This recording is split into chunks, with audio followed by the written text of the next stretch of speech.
एक गंतव्य स्थान बता दिया, वहां तक ले जाना होगा। उसी में आ गया प्रलंबा सा। देखा बलराम वाला गोल जबरदस्त है, जीत जाएगा, कन्हैया वाला हारेगा, तो चलो कन्हैया वाले गोल में चलते हैं। कन्हैया गोल में सम्मिलित हो गया। खेल प्रारंभ हुआ, कन्हैया का गोल हार गया। जब कन्हैया का गोल हार गया तो अब पीठ पे बैठा के ले जाना पड़ा बलराम के गोल वालों को। तो प्रलंबासुर ने बैठाया एक सखा को, लेके चल पड़ा। और जब लेके चल पड़ा तो जो गंतव्य स्थान था, सीमा था ना, उस सीमा के आगे जब निकला, बड़े जोर से भागा। दौड़ लगाए बलराम जी, दौड़ करके उसके सिर पर एक मुक्का धड़ाम से जड़ दी। रक्त का बमन करता हुआ वो जमीन पे गिरा। गोविंदाय नमो नमः। मणि निकला सिर से लाके कन्हैया को दे दिया। इस प्रकार भगवान ने प्रलंबासुर का उद्धार किया। एक दिन ठाकुर जी गौचारण करते जा रहे, सरकंड के वन में पहुंच गए और गौचारण करते करते गैया सारी उस सरकंड के वन में प्रवेश कर गई। दूर दूर तक जाकर के गैया चरने लगी। एक बैग उस सरकंड के वन में आग लग गई, जलने लगा पूरा वन। अब गैया हुकार मार करके चिल्लावे, चारों तरफ से अग्नि घेर रखी है। अब सारे गोपगण भी फंसे हैं अग्नि में। कन्हैया बचाओ, लाला बचाओ, गोविंद बचाओ। भगवान ने कहा बंद करो सब लोग अपना आंख। सब लोगों ने अपनी आंख बंद करी। भगवान उस आग को पीना प्रारंभ किए, पूरे आग को पी गए।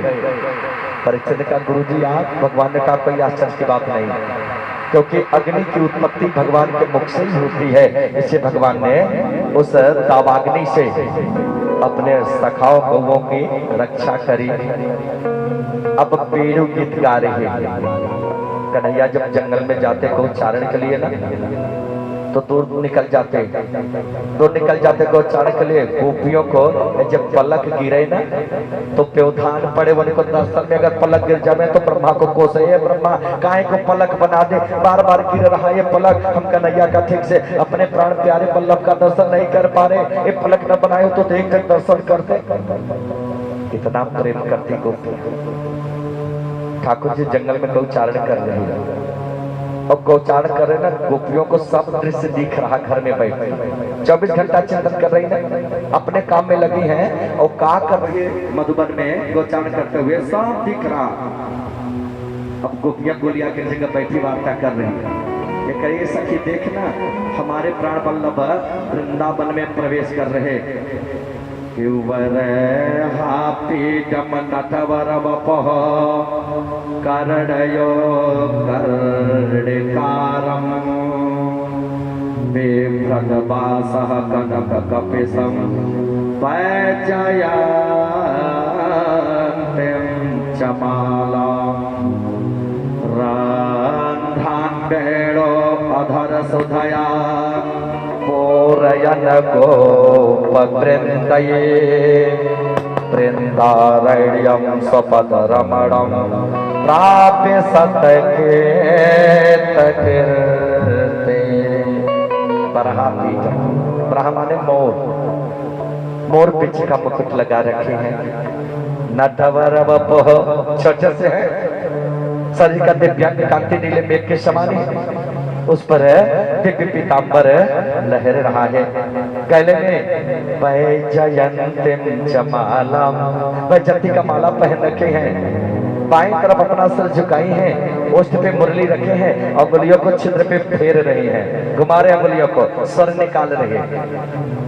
वृंदारण्यं स्वपदरमणं, अपने गोप सखाओं से चारों तरफ से घिरे हुए हैं। गोप सखागण हाथ जोड़ करके उनके गुणानुवाद की गायन करते हुए उनके साथ वृंदावन में प्रवेश कर रहे। इतने भाग्यशाली है ये गोप सखा। सबसे दूसरी सखी कहती, ए बहन ये गोप सखाओं को क्या देख रहे हो, ये देखो ना, गावा चक्र सड़ा मुखन नेरे के तपेड़ो गीता पीहो समोत्थित कर रपोटे विवर्तम। जब ये अपना पेड़ू रौद छेड़ते हैं तो ये गैया मुंह उठा के दौड़ पड़ती और जाके मुख में जो चारा है उसको निगलना और कूचना बाहर निकाला भूल जाती। अब भूल करके अपना कान दोना जैसा खड़ा कर देते और खड़ा करके पीवो समोत्तपित करण फूटे पिबत्वम।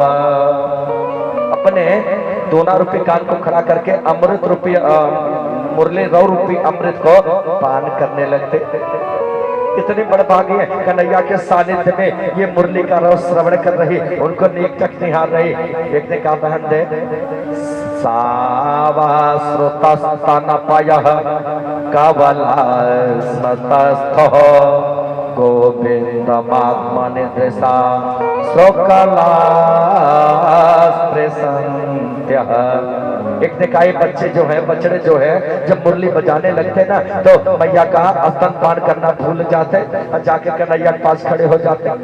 जितने मोर पक्षी आदि हैं सब चारा चुगना, उड़ना, उछलना करना भूल जाते, बैठ के एक टक देखते।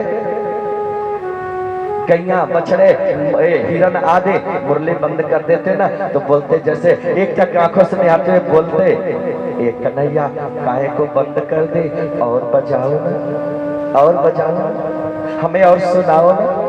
कितने बड़भागी हैं ये, इसी बहाने भगवान को स्पर्श कर ले रही। हम कितने बड़े अभाग्नी हैं, हम कितने बड़े अभाग्नी हैं, कन्हैया का स्पर्श नहीं कर पाते।